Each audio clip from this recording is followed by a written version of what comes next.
Hi, it's Jackie from Kaimaki Dry Goods, and today we're going to talk free motion quilting on the Babylock Ballad. First, I need to install my free motion quilting foot. I'm going to use this one that has the spring in it. It has kind of a hopping action. Not everybody likes that, and this machine does come with 2 other feet that you can use if that's not your cup of tea. Then I'll take my little screwdriver here. Find the screw on the side of the machine that is holding the foot in place.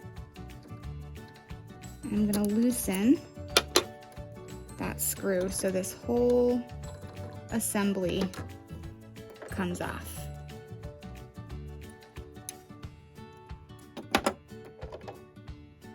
Then this piece here will hook onto that screw that I just loosened, and this piece needs to sit on top of the needle bar.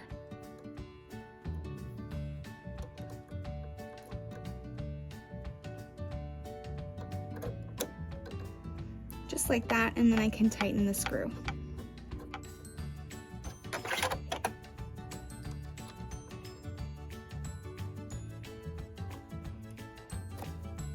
Okay.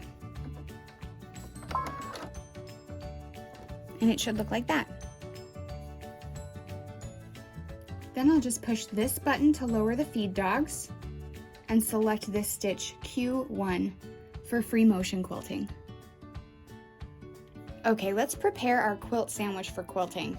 You'll start with what will be the back of your quilt or the back of your project, right side down on your work surface. Now, if this is a large quilt, you'll want to use a floor or a very large table, something that can accommodate the entire size of the back of your quilt. Then we'll put some batting down, and ideally the batting should be slightly smaller than the back, because when you're quilting, the back can shrink up a little bit. And in addition to that, I like to be able to see where the back of the quilt is at all times when I get to that edge to make sure it hasn't folded under or bunched up. Then I'll take the top of my quilt, right side up, on top of my batting, and the quilt top should be slightly smaller than the batting all the way around.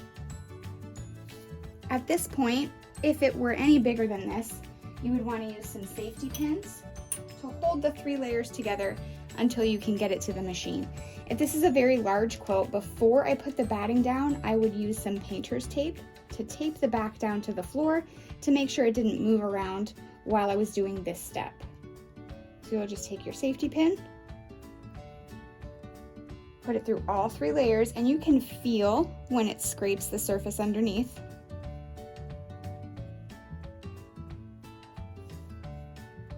And pin it just like that, about every 2 to 3 inches around the entire quilt.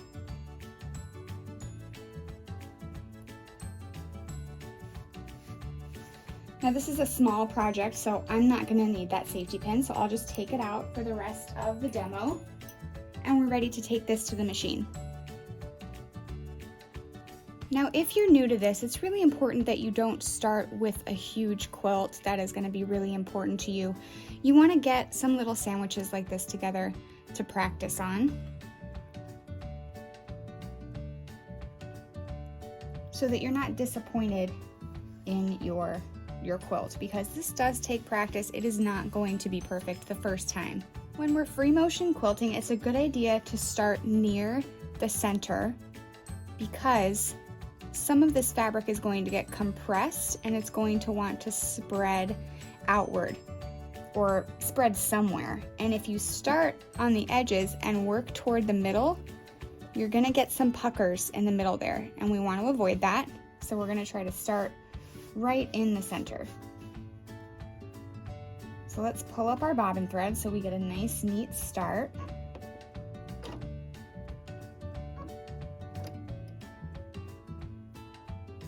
Okay, and I can use a pair of tweezers or just my fingers to pull up that bobbin thread.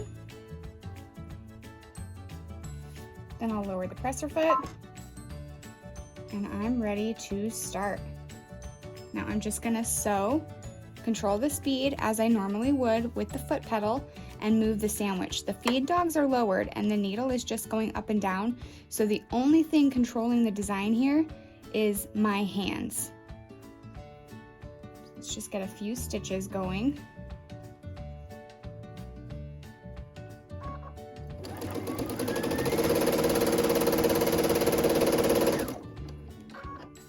Okay, and then at this point you can tie these off right now if you like and bury them in the top, or you can just try to avoid them. But let me go ahead and show you how to tie these off. I hope you can see those little threads there.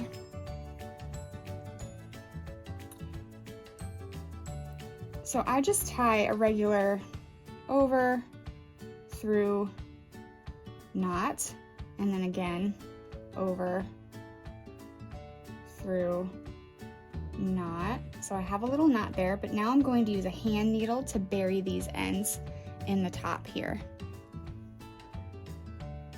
I'll just thread the two ends of that through a hand needle. And it is more difficult to do this in the machine, obviously, but I just want to be able to show you. Right where that thread, right where that knot is, I'm going to insert the needle, go over maybe an inch, pull that needle through and just give it a little tug. Sometimes you'll hear it pop when the knot goes under the top. So that's buried. And then you can just cut the threads off where they are emerging from the quilt top. Okay, and you've got a successfully buried knot there. And now we're ready to continue practicing on our quilt sandwich.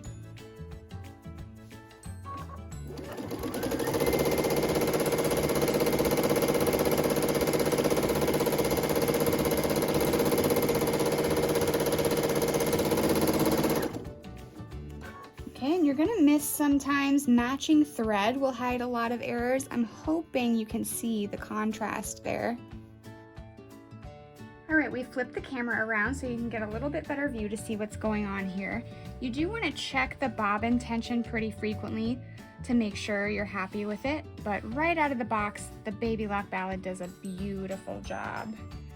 And again, I'm just pedal to the metal and steering the fabric.